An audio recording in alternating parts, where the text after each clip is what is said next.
You think the economy is getting better just because the stock market is hitting all-time highs, but the truth is you are getting poorer every single day you spend chasing a number that does not exist. One of the most disappointing things in retirement planning is seeing people who retire when they are told is responsible only to find out after the fact that they could have retired years earlier. Before we dive into the math that will save you a decade of your life, I want you to drop a comment right now with your current age and the amount you are investing every single month. Are you doing $500 or $5,000? Let me know below because your community is your leverage. Now let's talk about why the research I am going to show you today from Vanguard is so frustrating. Despite being well-intended, the way it is written can lead retirees to retire years later than they might need to and end up giving up some of their healthiest remaining years along the way. In today's video, I am going to walk you through that Vanguard research where I think their assumptions break down and how to think about whether you really need to keep working or whether the target you are using is wrong in the first place. Vanguard has this retirement paper called Target Date Strategies and Advice, the impact of saving and spending differences. And this research points people towards thinking that they need to replace something like 75 to 85% of their pre-retirement income before they can safely retire.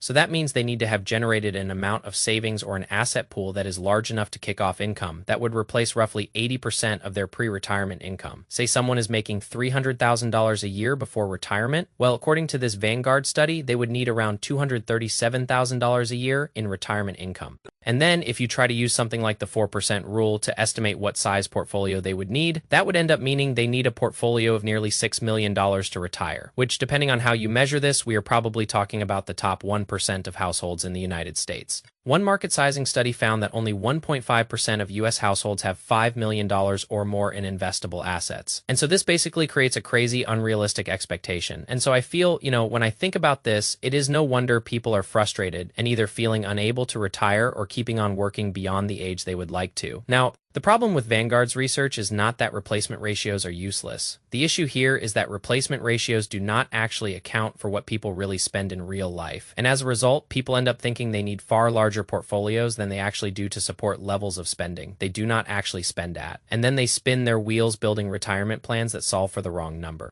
So they stay at a job that drains them, they watch a friend or coworker retire ahead of them and then think, well, I guess I am just behind. In plain English, broad retirement guidance like Vanguard's report can include a lot of good data and still miss the details that help you find your responsible retirement date. So with all that said, if Vanguard's research is not what you should rely on for your retirement analysis, then the question is, what should you use? So for that, let's look at a case study that illustrates a better way to find your retirement number.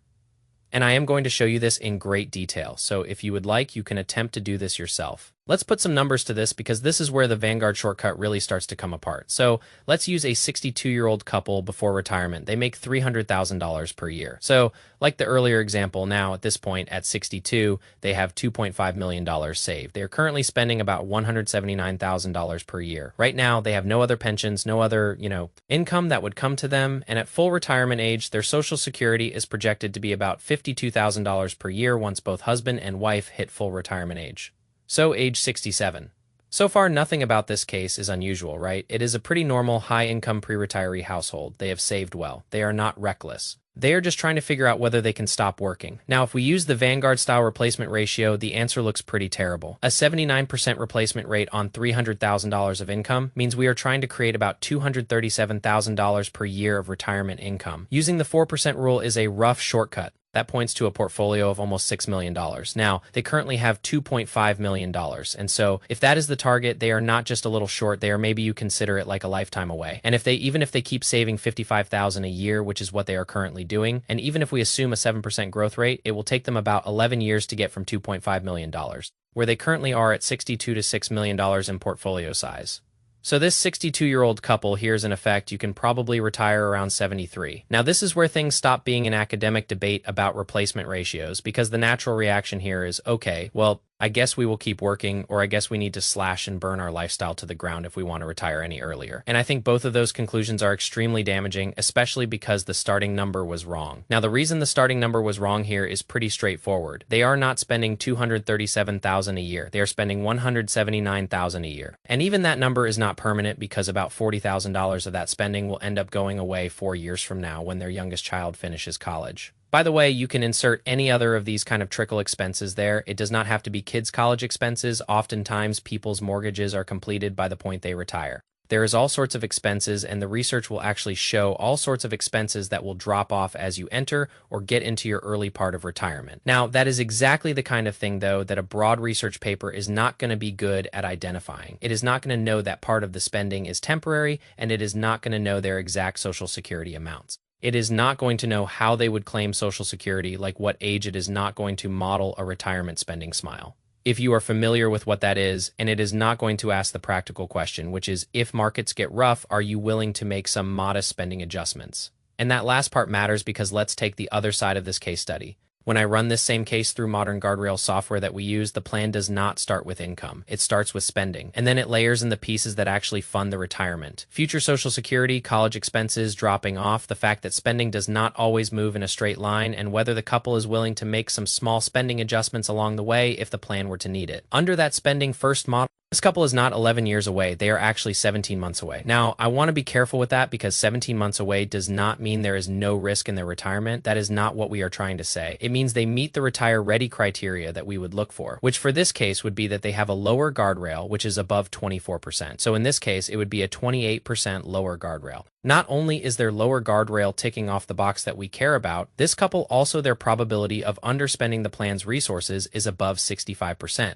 So in this case, that means 68% of the time when we run the scenarios, they end up never touching or running out of money. And on top of that, this couple has also expressed a willingness to make a small 5% spending reduction if their portfolio ever triggers the lower guardrail. So the conclusion here is not just retire because the software says so. The conclusion is that once we use the right inputs, we have a completely different decision. The Vanguard style model would tell them to work 11 more years. The spending first model, which by the way is way more accurate because it is their actual spending, says you are close, but we may need to manage some guardrails and have some boundaries in place. And at the end of the day, what that produces is a 9.5-year difference. The reason I flag this is because those 9.5 years are not some random theoretical exercise. Those are years where someone may keep working in a job that they are either stressed out, unhealthy, they do not have good management systems, or good bosses, or their company's missions are no longer aligned, or they might just be feeling some assumption that they are behind when the real issue was that they never had the right target for what a retirement target, what dollar amount they needed. And so the practical question here is, if we are not going to use some generic income replacement number, what do we use instead? The way to think about this is retirement is not funded by one giant number. It is funded by a bunch of slices. Think of it like a pie, and those slices do not all show up at the same time. They do not all get taxed the same way. They do not all behave the same way when life changes. And that is why I like thinking about this like a retirement withdrawal pie chart. This forces us to stop asking what percentage of my income do I need to replace, and it forces us to ask instead what pieces of my withdrawal pie chart are actually going to fund my spending.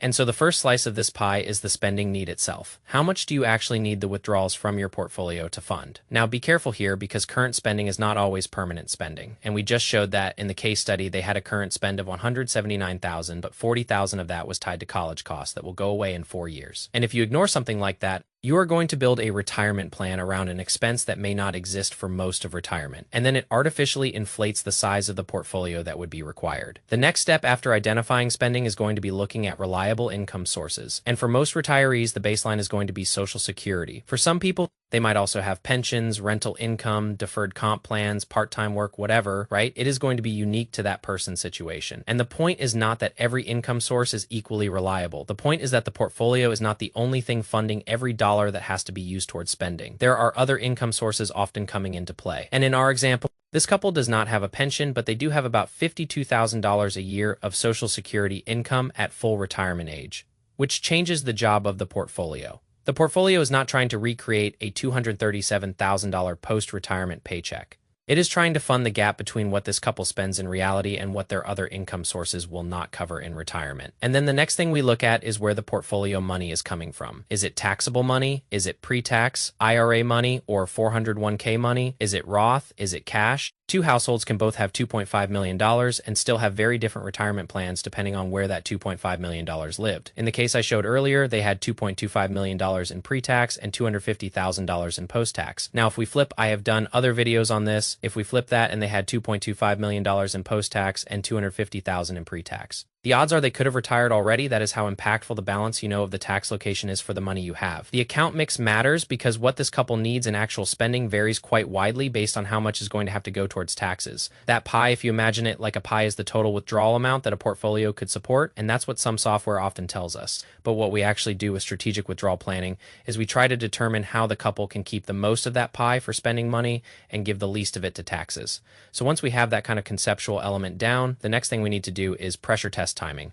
And this is where a lot of broad retirement guidance often goes wrong. Real retirement spending is not a straight line. There will be higher spending in early years because people are younger and healthier. They will travel more, they will be more active, and then retirement spending will dip as you go into your middle retirement years. And then retirement spending will increase as you get into your later retirement years and healthcare costs mount and assisted living and things like that come into play. So in a real plan, we would want to know, are we solving for a permanent spending need or a temporary spending need or some kind of flexible spending need that is going to change on a progression, and we do not want to guess on that. The last thing we want to look at here is also flexibility, because retirement planning is not just can you run at 10 miles an hour for the rest of your retirement without ever stopping or breaking that pace. Retirement is really about knowing what types of trade-offs you are willing to do. I would want to know what trade-offs I'd have to make if markets were bad early or if markets were great early in retirement. Can we raise our spending? Can we cut our spending in the case study? We showed part of the reason that they were only 17 months away from retirement is because they were willing to make a very small, modest 5% spending reduction. If the plan had hit a lower guardrail, triggered a portfolio reduction of sufficient size that they needed to actually cut spending. That matters because it gives the plan a way to respond, and it does not mean they are promising to slash their lifestyle or their spending forever. It just indicates that we have an adjustment that is defined ahead of time, so the plan is not pretending the retiree has no need to ever adapt. Now, that's a very different exercise than taking your income, multiplying it by 79% and backing into some huge portfolio number and hoping that that works forever. At that point, we are no longer really asking, how do we recreate the paycheck? We are asking, what does this specific retirement need to fund, and can the actual resources you have support it? So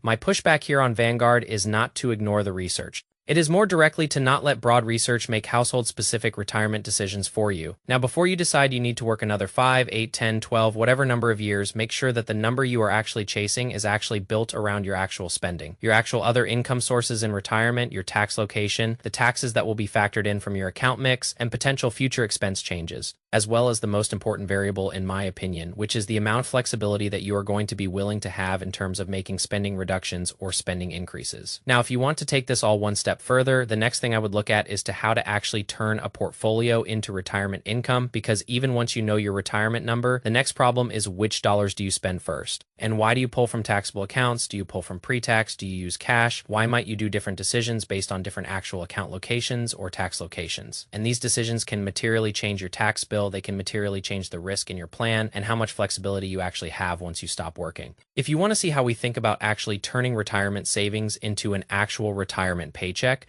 watch the next video that is going to pop on the screen right here.